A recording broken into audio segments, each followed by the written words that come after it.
Ladies and gentlemen of the internet, my name is Demigod Shmurda here, and welcome back to another video, and welcome back to another episode of Arrowverse Analysis. During Arrow's first season, the plots in the present day and the flashbacks were undoubtedly separate. While they served to show us how Oliver became the man he is in the present day, and occasionally elements happening in the flashbacks would be similar to and inform the present, the overarching narratives of these two separate time periods are undoubtedly separate plots. And while that worked for the first season, the Arrow crew wanted to do something more ambitious with their sophomore outing. While Season 1's flashbacks remained walled off from the undertaking plot, Season 2 decided to intertwine the past and present narratives together. Season 2's flashbacks did more than just inform Oliver's development and decisions. The events that happen directly impact the present day. And there is no episode that shows that better than Season 2, Episode 15, The Promise. This episode takes place almost entirely in a flashback, and it shows us firsthand why Slade became the villain that we know him to be. What makes this episode even more impactful is that the writers have built up the friendship between Oliver and Slade for an entire season's worth of time at this point. We've seen them train together, we've seen them fight together, and now we're going to see their brotherhood crumble. And this kind of development is very rare, even in superhero shows. We rarely get to see a supporting character become a villain, and it's even rarer that we get to see it happen after that character's been introduced in a previous season. This kind of cross-season development just doesn't happen, and it's one of the things that really immortalizes Arrow Season 2 as one of the greatest seasons of superhero television ever made. And I could go on, but I think you get it. If this is your first episode and you're wondering how my rating system works, there's a detailed description down below, along with a link to all my other episodes of Overanalysis, but I encourage you to watch this one first. I'm sure you'll still enjoy it. With that out of the way, let's return to the Overanalysis. Glenn Winter returns to direct The Promise, which first aired on my birthday of 2014. As Slade makes a move to intimidate Oliver in the present, we see flashbacks to their excursion on the island to take the Amazo. During these flashbacks, Slade learns about the cause of Shadow's death, and his grief takes control of him as he makes a fateful promise to her killer. You know, when I look at your mother, I think about everything that you went through after the quake. You and I have something in common. I know how difficult it is to pick yourself back up when other people have ridden you off. I haven't watched this episode in a long time. I'm pretty sure they're bringing this up because this is like Slade's rum or something like that, but it would have been really cool if this was that terrible Russian vodka. Mr. Wilson was kind enough to bring a bottle of authentic Australian rum. Yep, it is Australian. To friendship. To friendship, he says. I'll drink to that. This here is a beautiful piece. Does your family spend much time on the water? He's referring to the Queen's Gambit. Not since my late husband. Forgive me. I do remember reading about that accident in the paper. You were a brave soul. It must have been hell for you. He says knowing exactly what it was. Oh, this is such an iconic scene of him training, dude. Him running and hitting all these targets. I like that he actually misses, like, the inner rings of the target here. It shows you Oliver's getting better, but he's still not perfect. Not a salmon ladder. Doesn't count. Oh, look at this shot with the mountains in the background and then the forest in the background here. Oh, I like that you could see the splashing there. Probably another take of that earlier shot, just without the slow-mo.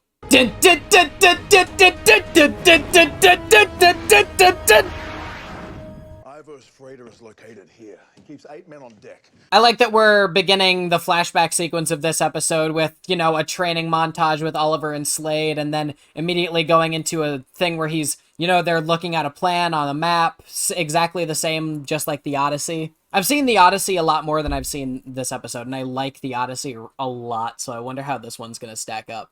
You think we should destroy the Mirakuru? We can't let Ivo have it. You're right. We should burn it.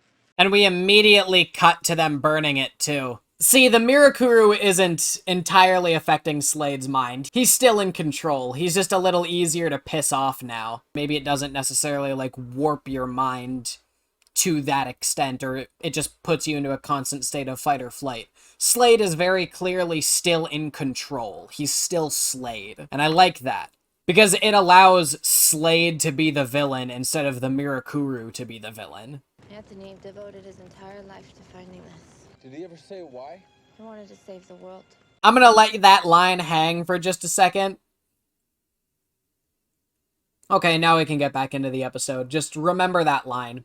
If he's given the chance, then he's gonna turn this around. He's gonna make Slade think that it's your fault that she's dead.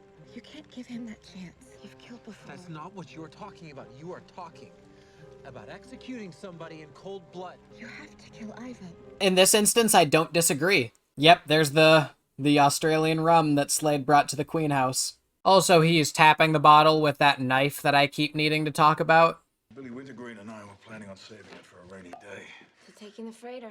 To getting off this island forever. To Shadow. I've already had like a third of this water bottle, so I won't drink to that, but spiritually I will. You know, if something happens to me tomorrow... You can't think like that. He was gonna tell Slade to call his family again, wasn't he? Just like he did in the Odyssey. Actually, no, he wasn't. Because this is how they explain Oliver not telling the Lances about Sarah. If I don't make it, tell my mom and my sister that I wasn't that same stupid kid who got on that boat. And if I don't make it, tell my family that I died on the gambit. Let them remember me the way that I was. Dream in a flashback. Why didn't you choose me? Why didn't you choose me? Ooh, like that they actually went out of their way to put some makeup on Selena Jade here. Sort of calls back to that shot where Oliver was slamming that rock into the dude's head at the beginning of the season to save Shadow's life. And then he had all the red on his hands and the some on his face. Hey, we get to see him hooding up for... I think this is the first time, and they are playing the Arrow theme in the background of this. Ah, and here he's looking at the Deathstroke mask. Is he actually gonna put it on this time? Oh, and then they cut into the... They cut into his theme there, Slade's theme. Actually, I think that might have been Wintergreen's theme, but in the Odyssey, when Slade took the Deathstroke mask out of his case thing, he just immediately put it back because it didn't mean the same thing that it meant to him when him and Wintergreen wore them. But now it seems like Slade is going to be wearing the Deathstroke mask. Slade is going into battle with Oliver, who he sees now as his brother in the same way that he saw Wintergreen. And he's in for some kind of awakening. Slade actually is carrying the parachute in this shot that he got in the last episode. Very small detail, but it's one they paid attention to, and I appreciate it. There's the Amazo. I'm sorry, Anthony. I wish I had better news to give you, but her condition is progressing quicker than we anticipated. We both know that modern medicine has its limitations. Oh yes, I know quite well.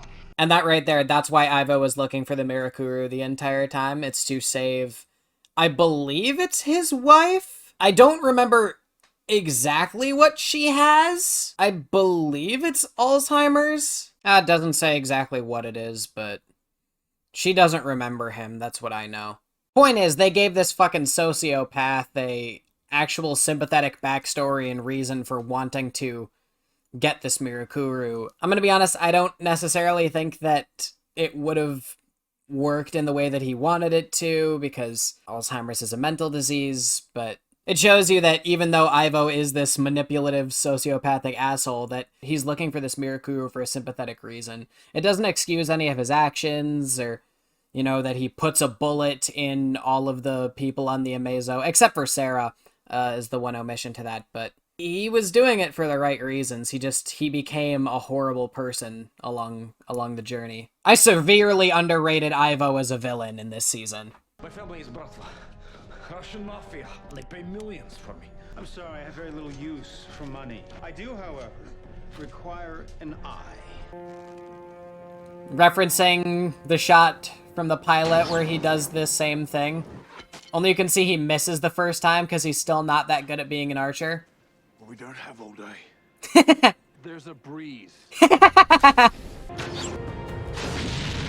on the beach. Take them. They even kind of recreate the shot from the pilot here with the burning wood and the boat washing up on shore and the two people coming out to see, you know, what caused it. Only in the pilot, this is a fishing boat and these are fishermen. Oh no, he leads them off. Oh! You're lucky Ivo wants you alive. Oh, good transition. Told you I'd come back. Reverend Thomas Flynn. How long have you been here, Thomas? A little over a year. I was working as a missionary in Maliku, just off the coast of India. Ship docked there for supplies. Dr. Ivo asked me to come aboard to administer last rites for a dying man. My mistake. Sorry. Don't be. Can you imagine a better place for a man in my line of work? It's weird. I just remember this guy as the weird Christian guy who talked to rats, but he has a surprisingly positive outlook of being on this prison ship. They really didn't need to give him any characterization, but he has like a weirdly positive outlook, and I kind of like that. I'm gonna be honest. Hey, watch this. Anatoly told him strength.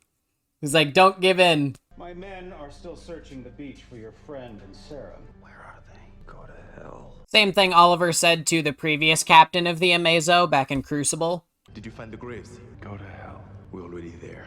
You torture me all you want to. I am never gonna tell you where they are. Oh no, we're doing needles. Oh, we're doing needles. See, this is sodium pentothal. It's truth serum. Are you married, Mr. Wilson? Do you have any children? Sadly, neither. He was the godfather to my son, Joe. There must be someone special in your life. She passed away a few years ago. My mother and I have had to deal with a lot of loss, and eventually we learned that you just have to move on. Slade just smiles at that. You know, I heard that your family has an affinity with the fine arts. Yes, my husband amassed quite the collection of 19th century American landscapes. I'd love to see them. Let me just get my staff to open up the rest of the house. Ooh. See how Slade just grips Oliver's wrist and that's enough to make him drop it? It's a reminder that he does still have his super strength in the present day. See, Thea just got home because it was said in the last episode that she wasn't here when Slade got here. Why did you build a bonfire on the beach? The distraction. Where are Sarah and Slade right now? They're on the freighter. They're in the engine room because we have a raft. Sound the alarm. Want every man on this freighter down in that engine room. Search the entire floor. Cocculus indicus. It's a natural source of picrotoxin, which will counteract effects of barbiturates. Like sodium pentothal. Ivo's favorite, but you still gotta act stoned to sell it. Little convenient that Sarah knows that he's gonna try to use truth serum on Oliver, since we haven't seen that happen on screen before, but I'll give it to him, because it's clever. Ooh, Oliver's been working out. You really don't want an honest answer to that. But you've done this before, right? Nobody's done this before. Oh, look at this shot. I don't care if the boat is CGI. That was a nice looking shot. She needs to free the prisoners. Ivo sent his men to the engine room just like we planned.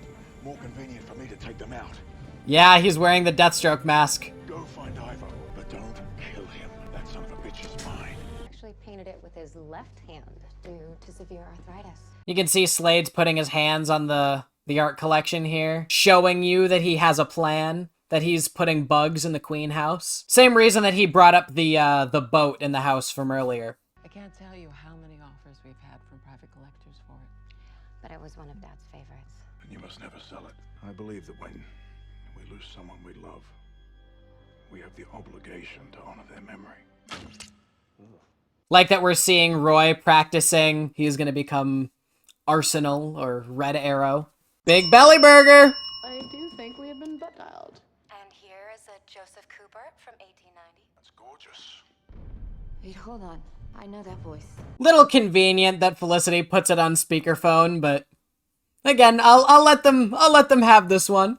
I'll let them get away with it a little bit. It's not a full plot hole, it's just a little convenient. Because of course Sarah knows Slade's voice, so that's why they need to have Felicity put it on speaker. We have to move. Now. Are you sure it was Slade Wilson? What's the biggest gun you got down here? That might work. That might work, she says. Here's the Mirakuru in him. So do I. That was a good cut. Why are you doing this? I'm with Oliver now. Why should I believe you? Because you don't want to die. Go. Oh, answer the phone. Please. You can see here, the fact that he says, please answer the phone. He knows that something is about to go down on the ship, and he just wants to talk to his wife one more time before he maybe dies. Kind of in a Malcolm Merlin-esque way. And I really like that this is something that just gets revealed in this episode. There was no build-up to this, but it just happens in this episode where you think, okay, someone is going to kill him, be it Oliver or Slade. It seems like it comes out of left field, but at the same time, it makes total sense for us to learn about it now, because as he's possibly about to die, obviously I know he doesn't, he lasts for a couple more episodes after this. It's like we learn this one nice thing about him and you're like, wait, I kind of feel bad for him a little bit now. Like, he's a total asshole and he deserves what's coming to him, but I feel a little bit bad for him now. I don't necessarily want him to die. Everything is better with build-up, but at the same time, not everything needs it. And for what this episode was going for, I don't think they needed the build-up of Ivo having some sympathetic motivation. Hello? Jessica, it's me. Who? It's Anthony. I was married to a boy named Anthony. I know, sweetheart. But he went away. I went to find a cure. He was a doctor. But he went away. But he went away, she says. Oh. And that's the last time he ever gets to speak to her. And she doesn't even remember him. That's so sad. That's so sad and fucked up. I think it's for that exact reason that it is so sad and fucked up that it works so well that there was no build up to it. Also, for the record, he doesn't even get to hang up. He doesn't even get to tell her goodbye. There's just a massive explosion behind him, and then suddenly he's sprawled on the floor and the call is over. That really, really sucks. Do it, Oliver. It's harder than it looks, isn't it? It's pretty easy when you murdered Shadow. I gave you a choice! I loaded the bullets, yes. I pulled the trigger. But you aimed the gun. I know that he's saying this so that Slade can hear it, but Oliver does blame himself, and Oliver knows he blames himself. He's trying to convince himself that it was Ivo's fault, and we as the audience know that it was Ivo's fault, but Oliver is trying to convince himself of that, and Ivo is here reminding him, hey, no, it was your fault. Ivo is reinforcing that self-blame that Oliver has. And you hold yourself responsible, don't you? Yes, that doesn't mean I won't kill you. This is the first person, other than that one guy that Oliver bashed his head in, and Fires, actually, that Oliver is actively choosing to kill, canonically. Yes, he redirected that missile in Season 1, and I did the whole massive kill montage, but this is one of the first people that Oliver is actively choosing. I am going to kill this guy. I feel like I've said this before. Season 5 doesn't see Oliver as a hero. Season 5 sees Oliver as a killer. Oliver's killed people, of course, I've said that before. Seasons 1 and 2 don't see Oliver as a murderer. They see him with a lot of moral grayness, though leading towards more of the light side than the murderer side. So the fact that Oliver is hesitating to kill Ivo, it's stupid. Oliver should just kill the guy. It also makes total sense for why Oliver is hesitant to do so. The question is, what will he do? And see, he tears the mask off because he found out that Oliver, his brother, killed Shadow, or had a hand in it. I was angry, like you are right now. I acted rashly. I told him to choose between Shadow and Sarah. He's a monster. He will say anything. You know that he will. Tell him I'm lying, Oliver. And see, yeah, you can say that this scene is stupid, that it's dumb that Oliver's letting Ivo control the narrative around Shadow's death, but at the same time, again, Oliver does blame himself. So it makes sense that he's at a loss for words. It makes sense that he hesitates to deny it. And also, surely I can't be the only one where, like, when I'm in a heated situation or the pressure's on me, I can't be the only one who can't find the right words to say, right? If anything, this just kind of makes Oliver a more relatable character. What do you say in that situation? There's a dude, 2 swords on his back, that thinks that you are now responsible for the death of the woman he loves. What do you say in that situation? I'm surprised Oliver was able to say anything at all. I can explain. You're a child.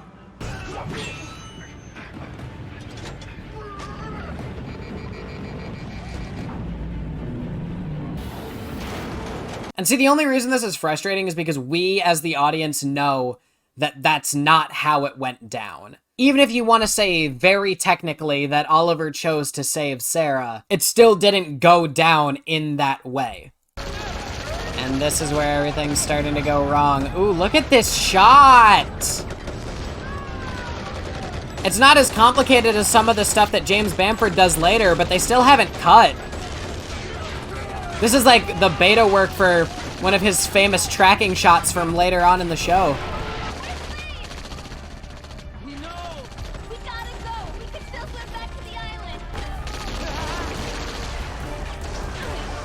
And you can see Oliver goes to jump off, and there's Slade. Ooh. Oh, look at that! Oh, there was no sound effect there. It was weird. Ooh. Oliver actually has a black eye in this shot. This ship's captain. Not anymore. Ooh, they showed that. I'm thinking about it too hard, but I like that they used the green imagery for him here because people so desperately wanted him to be Green Lantern. They were not hinting that this many seasons in advance. They haven't even had the Flash spin-off yet. We've had the backdoor pilot at this point. We haven't even had a spin-off yet. You cannot tell me they were planning for him to be Jon Stewart this early. And for the record, that's not even what happened to him. That was a stud person. Don't start a fight, you'll lose, okay? Okay. Hey, I like that Roy actually is willing to go with that. Did you have a favorite? I found the promise to be particularly compelling. Roll credits. I thought I was meeting you at Verdant. Oh, yeah. This is, I'm Roy Harper. Slade Wilson. That's a particularly firm handshake you have there, son. Yeah, you too. Slade instantly, just from that, knows that he has the Mirakuru in his system, and you can't convince me otherwise. Ollie. There you are. Ooh, he actually is spooked a little bit there. You're the girl who came back from the dead. We're just glad to have her home. I mean, it's hard to find that special someone who means everything to you. You can tell he's still a little stung that Oliver chose Sarah over Shadow. I mean, obviously, because that's his entire motivation for wanting to destroy everything that Oliver is and has, but actually seeing Sarah there, it's that little, like, he puts a little extra emphasis on. It's always important to have that special someone. And you can see now he knows all three of them are in on it, too. Obviously, I don't think that he planned for all of them to show up at the same time, but in a way, Sarah and co definitely played into Slade's hands, because now he knows that Oliver's not alone. They totally lost this episode, and they squandered any surprise potential they had, because now Slade knows all of the cards that are on the table. Mr. Wilson, may I walk you to your car? Cyrus Gold, the man in the skull mask, all this was you. I have my allies, just as you have yours. John Diggle, for example. I suppose you're wondering why he hasn't taken his headshot. He's still alive. For now. 5 years ago, I made you a promise. Well, I'm here to fulfill it. I'll see you around, kid. And he still calls him kid. There's Thomas's Bible. Oh yeah, Oliver does still have his black eye. Looks like there's some stitching done here. Looks like Slade patched him up a little bit. Because of course, Slade doesn't want him dead yet. You have the Mirakuru in you. Not just in me. Motherfucker said they were gonna burn it, but he kept some. Show me how you killed Shadow. Show me! Ivo is scared of him. This isn't you. It's the Mirakuru, and you're sick. I don't care. I love that what he says, that I don't care. I might have been wrong about him knowing how dangerous the Mirakuru is and being willing to burn it at the top of the episode, but at the same time, he is still in control of himself, and he doesn't care because he has lost everything now. Wintergreen, he's lost any hope of getting off the island. He lost Shadow. Now he's been betrayed by his brother, his brother in arms. The one person that he thought he could trust. When you look at it from Slade's point of view, he is in control. It's not the Mirakuru warping his mind. He physically does not care anymore. He physically does not care about trying to retain some semblance of his sanity anymore. He's just angry. And that anger is expressed in a much different way than it was with Malcolm, too. Because Malcolm was intimidating and blunt in his own manner, and Slade is very different. He's very calculating. And it makes him a much different, much more personal, but almost greater threat than Malcolm. Because he has the super strength. He can destroy all of Starling City at this point with just by himself. I was trying to protect Sarah, but I didn't want Shadow to die. I cared for her too, and you know that I did! I don't care. Is that how you pointed the gun at her? Yes. Worth noting, the hand that Slade cut off was Ivo's right hand, and it's the same side of his face, you know, that he loses his eye and the Deathstroke mask, and you know. And here it is. One of the greatest supervillain monologues of all time. You just killed me. Kill you now would be a mercy. You cannot die until you have suffered the same way that I have suffered. Until you have known complete despair. And you will, I promise.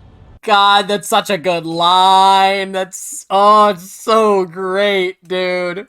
And right here, we can see the real reason that Slade showed up at the house. I like that we see him without the eye patch. I really want to know how studios do effects like this. It's so weird, but it's really cool how detailed that it is. I'm gonna start by giving this episode's plot a 4. There's been a season and a half's worth of build-up to this episode, so it almost feels like a season finale. Everything that happens here has a lot of impact. Hell, if this were made today where superhero shows aren't 23 episodes long anymore, this probably would have been a season finale. And I can't even say that it would have been unsatisfying to have it be a season finale either. It does what any good season finale should do. It lays the breadcrumbs of what direction the show is going in next. This episode feels like an inflection point for the season, because now we know what the back half is going to bring us. The setup is finished, and now it's time for the execution. The confrontation in the captain's area of the Amazo definitely seems like something that I should give a lot of flack to. So I'll be fair, and I will. You want to know what's really wrong with this scene? It's that it feels so out of place in the realm of the superhero universe. Superheroes are supposed to be quippy. They're supposed to have 1,000 different one-liners loaded up. And they're supposed to have a response for any words that are thrown at them. It's just part of the genre. This scene doesn't do that. It takes the superhero out of the show for a second and just makes Oliver a normal person who's faced with someone who's on the verge of killing him, and he just can't find the right words to say. The situation is a lot more nuanced than just saying Oliver chose Sarah. Oliver was manipulated by Ivo, and unintentionally Sarah, when she told Slade this, Ivo just shot her. He didn't say why. Into believing that it was his fault and that he couldn't confide in anyone about it. He faces all this guilt and has to lie to his brother in arms about the death of the woman they both loved. So at the end of the day, when that confrontation happens, can you really blame him for being at a loss for words? Can you honestly say that in the headspace Oliver is in, that you would have a logical response? I know I sure wouldn't. And that is exactly what's wrong with this moment. Ivo oversimplifies it, and Oliver doesn't have a comeback. No plot holes, no bad writing, just a strategic removal of the comic bookness from the scene. And yeah, it's dumb, it's stupid. Shadow should have died in a different way so that we didn't have to have this moment. But to say that it's badly written or that Oliver let Ivo control the narrative around Shadow's death is doing a disservice to what the scene was actually going for. Injecting some goddamn humanity into their comic book show. I'm gonna give characterization a 5. Wow, I've been really liberal with the use of 5s in this season, but I can't help it, it's so good. Killing someone to save someone else is one thing. Killing someone unarmed is another. So yeah, I do believe that Oliver would hesitate to kill Ivo. By the end of the episode, Slade doesn't care about anything anymore except making Oliver suffer. And I think that makes him a lot scarier than Malcolm. They each have points that make them, for lack of a better word, better than the other, but I think it's pretty obvious who the scarier villain is. It's all in the audience's exposure to the character. We got to see Slade go from ally to enemy. He's seen Oliver at his worst. He's been holding onto this anger and wanting revenge for 5 years. And it makes him a much scarier villain than Malcolm, whose backstory was mostly just expository. Slade believes that when someone you love is gone, you have an obligation to honor their memory. And that's not just me saying that. Those are his words from this very episode. And everything he does is in service of that belief. Slade does some honestly really dark and fucked up shit in this season. And his beliefs make him a lot scarier than his super strength ever could. Why Slade would save the Mirakuru from being burned, though, is beyond me. Also worth noting, when Oliver has Ivo dead to rights, he doesn't kill him because Oliver can't execute someone in cold blood. Wow, it's almost like in seasons 1 and 2, Oliver wasn't a fucking psychotic murderer like season 5 tries to paint him as. However, when Ivo's given the same opportunity during that final scene on the Amazo, he's also unable to bring himself to pull the trigger and execute Oliver. Give whatever reasoning you want, be it because Slade didn't give him the order to shoot Oliver, or because killing an unarmed man is harder than he thought it was. Regardless of the reasoning, I believe these two scenes are meant to parallel each other. The visuals are really nice in this episode, but I'm gonna give this one a 4. I really don't want to compare this episode to the Odyssey that much, but I just feel like this episode didn't stand up to that one visually. There were a lot of really cool visuals and purposeful shots, but I just can't help but feel like the camera work itself wasn't that great. Despite Glenn Winter directing, I missed the spark that I felt when he directed Blind Spots. What can I say? I just like the way that the Odyssey was shot better than The Promise. Importance is clearly a 5. With everything packed into this episode, I think the importance score is pretty obvious. Now, all of Team Arrow knows that Slade is still alive, and Slade knows that Oliver has more backup than he initially thought. And he knows that Roy has the Mirakuru in his system. And entertainment is a 5. Despite my obvious preference for the Odyssey, I can't deny that this episode keeps your engagement at every turn. It is one of the highlights of a season full of highlights. That gives The Promise a score of 23 out of 25. Now let's get into the wrap-up. I got pretty much all my thoughts about the episode out while I was recording, so for this wrap-up segment, I'm going to give you guys a little trivia about what I've recorded for this series so far. Despite the length of this edited episode and the time that it took for me to edit it, The Promise is actually not the longest single episode I've edited for AA so far. If we remove any intro, wrap-up, and discussion, The Promise comes out to 23 minutes and 57 seconds long. That's probably expected considering how massive this episode is. It's natural that I would have a lot to say about it. However, The Promise is only the second longest episode in this series. The longest episode is still Season 1's The Odyssey, which sits at an absolutely colossal duration of 32 minutes and 57 seconds. And there's even some extra trivia about that. Both of these episodes take place almost entirely during flashbacks and feature massive developments in the Oliver-Slade relationship. Both episodes score higher than over half of their respective seasons on IMDb. Both episodes feature exactly one addition to a counter, however, neither features Oliver killing anyone. Though, interestingly, they both feature a shot of Oliver having someone on the ground at gunpoint, or arrow point in the case of The Promise. And the super obvious one, the times of the episodes themselves have the exact same number of seconds, but an inverted number of minutes. And while you could argue that the rest of those things were done on purpose, I can promise you that the last one was not. While it's obvious that The Promise takes the second place trophy compared to The Odyssey, there's actually another episode longer than it as well. Though it's not by as large of a margin as you might think. My breakdown of the Season 1 episode Muse of Fire, the first episode featuring the Huntress, comes out to exactly 23 minutes and 58 seconds. Honestly, I have no earthly idea how that happened. And one final piece of behind-the-scenes trivia, while The Promise holds the crown for the longest breakdown this season, it also doesn't hold that title by that large of a margin. My breakdown of Time of Death, my favorite episode this season, sits at 23 minutes and 42 seconds.